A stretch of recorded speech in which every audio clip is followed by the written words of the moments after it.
Alright, back with the YJ build, tons and 40s. Got my 4-link mocked up, just PVC pipe.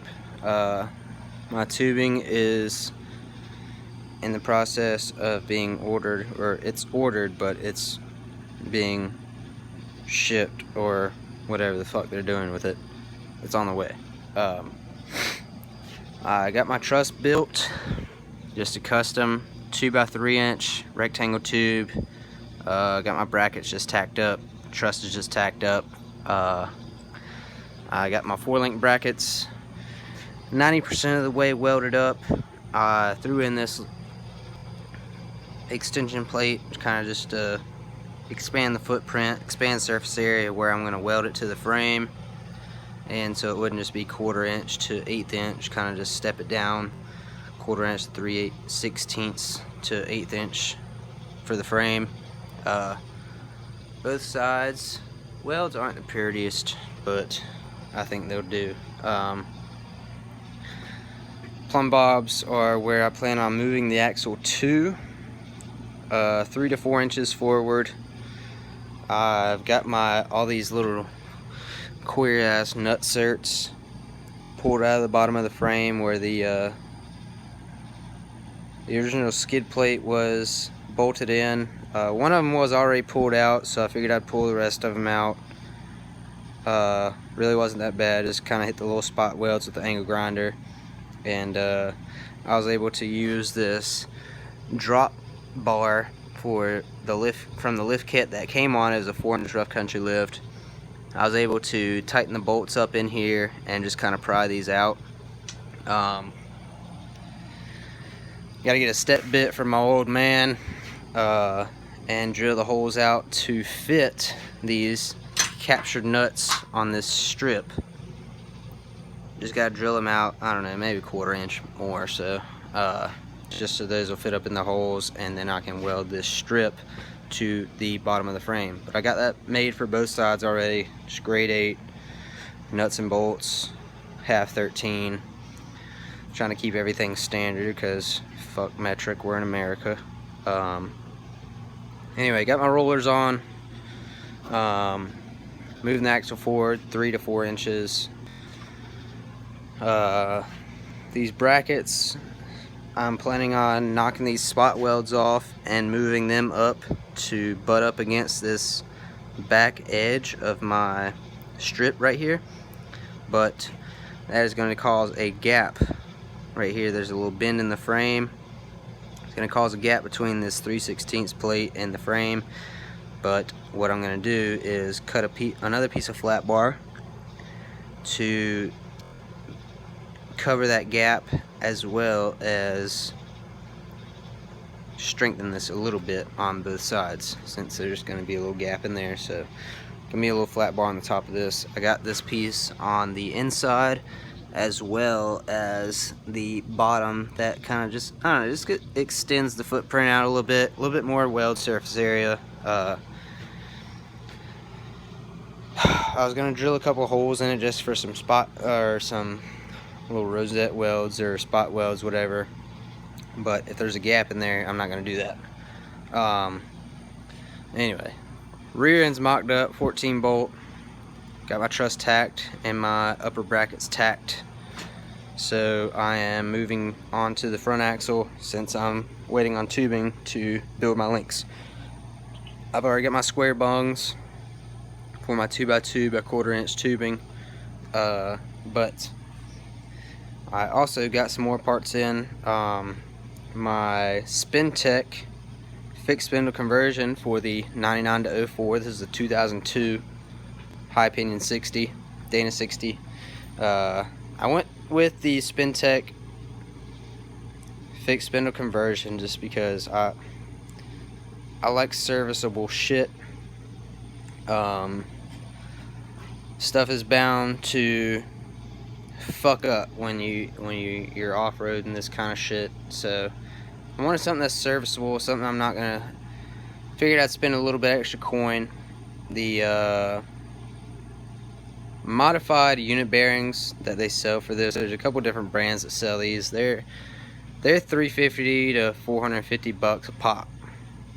Now, depending on how long those last, every time one goes out, which I heard unit bearings are hard, because I don't know, I plan on picking up groceries, taking out the trash of this thing every once in a while.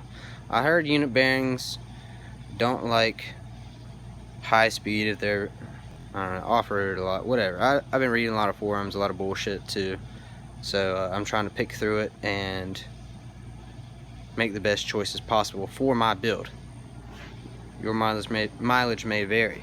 Anyway, that's what I decided to go with. Spintech fixed spindle conversion, as well as power stop drilled and slotted rotors for the front brakes. Since I got this axle, it literally had the unit bearing hubs and no lockouts in them. I scored this axle for $300. I got this axle and a second gen Dodge Dana 60 low pinion. I got both these axles for $600. I thought it was a decent deal. I figured I'd be able to sell the Dodge Dana 60 or use it in a future project. Got a buddy that's wanting to build a truck, so I don't know, he might end up scooping that from me for the cheap and I don't know, kill two birds with one stone. But back to the Ford high pinion. Got power stop brakes and Spintech solid axle. I think they're both one and the same company wise. Fixed spindle conversion, and they hooked it the fuck up. Shout out to those guys. I think the guy was Matt that I talked to, but ended up having my fixed spindle hubs drilled to 8 on 6.5 to match my early 14 bolt 8 on 6.5 hubs, which is fucking awesome. And I ordered my power stop brake kit from Jegs at the same time, and I was able to split that up in 2 orders. They sent me the calipers and the caliper brackets, and I was able to get them to send my rotors to Spintech. Since they're like an hour away in Ohio, they're both in the same state, so that kind of worked out a little bit too.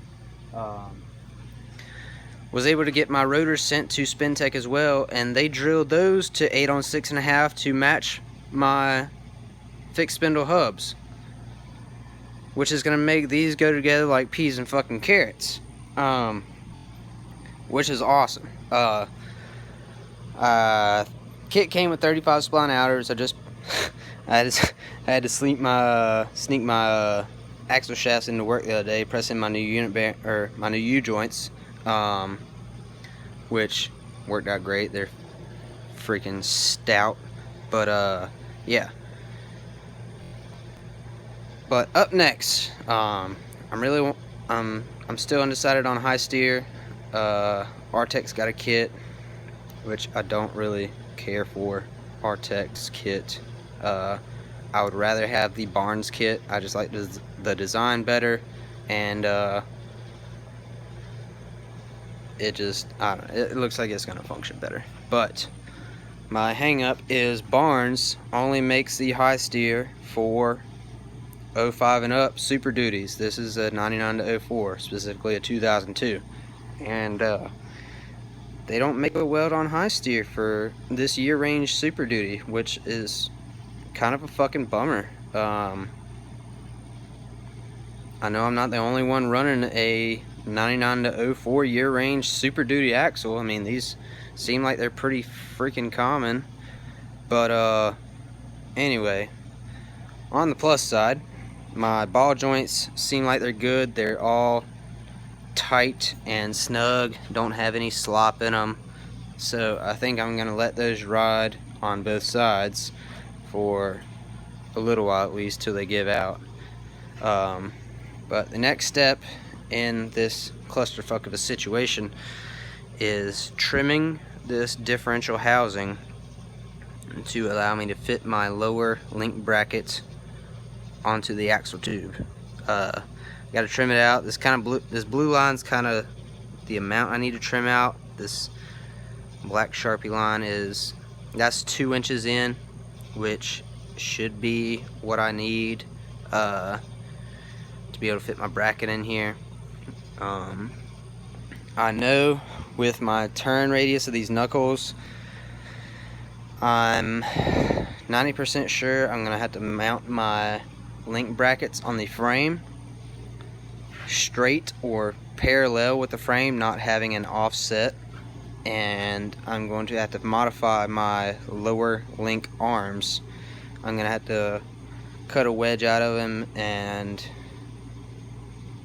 tweak them a little bit so my tires aren't rubbing on them, just to give me full turn radius right and left. So I mean, that won't be a big deal. I'll make some fish plates and everything, make sure I weld up the bend, and I'm gonna fish plate them. Also planning on running a little fish plates.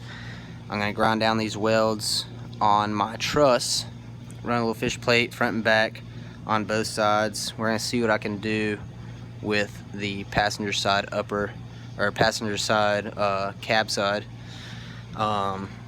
But anyway, I think that'll be good for those. And yeah, I'm gonna have to modify my lower links for the front. Once I get that trimmed and my bracket welded on there, I'm going to move on to high steer, which I'm probably gonna try and it's gonna be custom, but I'm gonna try to pursue or replicate a similar Barnes style high steer. I got some 3/8 plate over here, but I'm gonna try and build it at a 1/4 inch. Just I probably got the drop on some flat bar. I know the guy that has a local fab shop here. I can probably go up there and score some for cheap, just the amount I need. I can probably get it done in a couple foot worth, probably less than that. But got to clean these knuckles up. I got my diff cover from Rough Stuff on the way for the front. About to order my gears and maybe an install kit for my axles. I'll probably end up doing the rear end myself, just because I don't know. I'll probably end up doing both of them by myself, but I gotta get a couple tools first. I need a press, and I'm probably gonna end up getting the Yukon bearing puller set tool to be able to install my bearings and not fuck up the old ones. So I can make some install bearings, just so I don't have to keep messing with my new bearings to get my preload and my backlash and everything set. But the 14 bolt has adjusters for the carrier bearings, so you don't really have to play with shims on those. You just have to play with the pinion shims. And the front Dana 60 is going to be a little bit more involved with having to fool with shims and whatnot. I've been watching a lot of videos. JK Gear and Gadgets, he has a very detailed video, not only of the Dana 60, but a very detailed video of the 14 bolt. He's running a newer 14 bolt, but they're pretty similar from my research. But yeah, next up, trimming this axle housing on the driver's side to fit my bracket.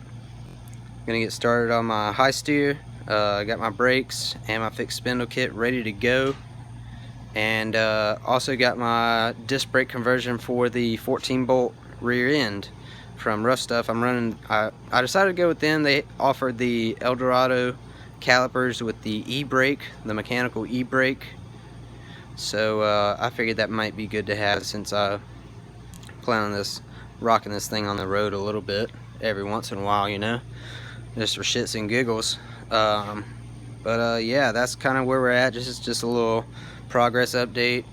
Super stoked on how this 4-link is gonna look.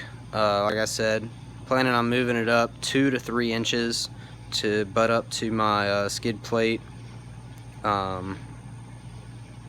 capture nut strips that I'm gonna weld into the bottom of the frame. But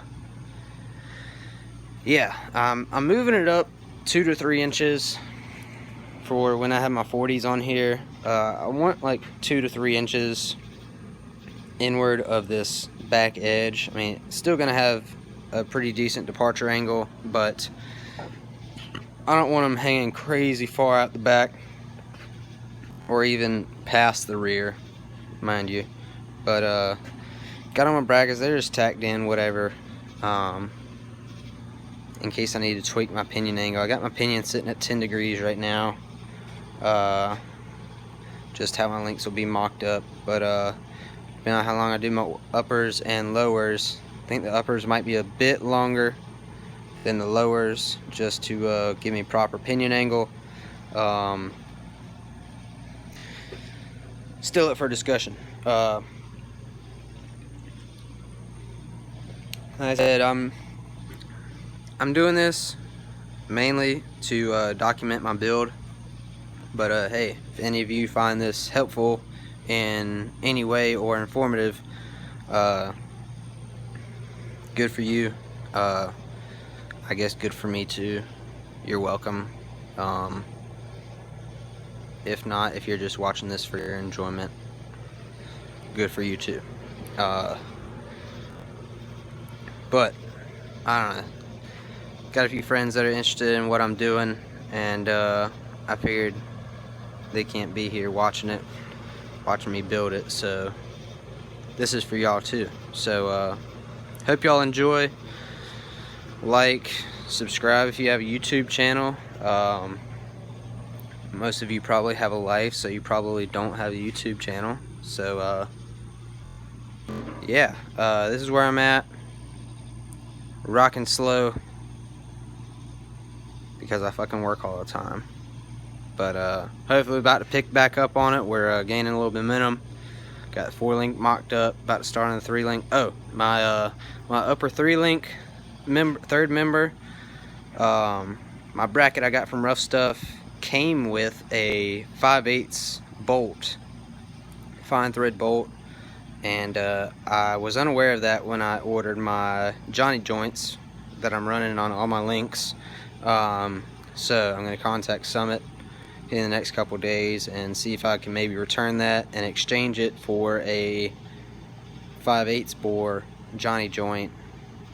But if not, they sent me a $50 gift card or whatever the fuck they wanted to send me. So those joints are about 52, 53 bucks a pop. So if not, I'll have a damn extra Johnny joint sitting around, paperweight. So anywho, this is where we're at. Appreciate you watching. If you're still fucking watching, if you liked it, thumbs up, I'd appreciate it. Give it a like, subscribe if you got a channel. If not, go fuck your sister. Peace.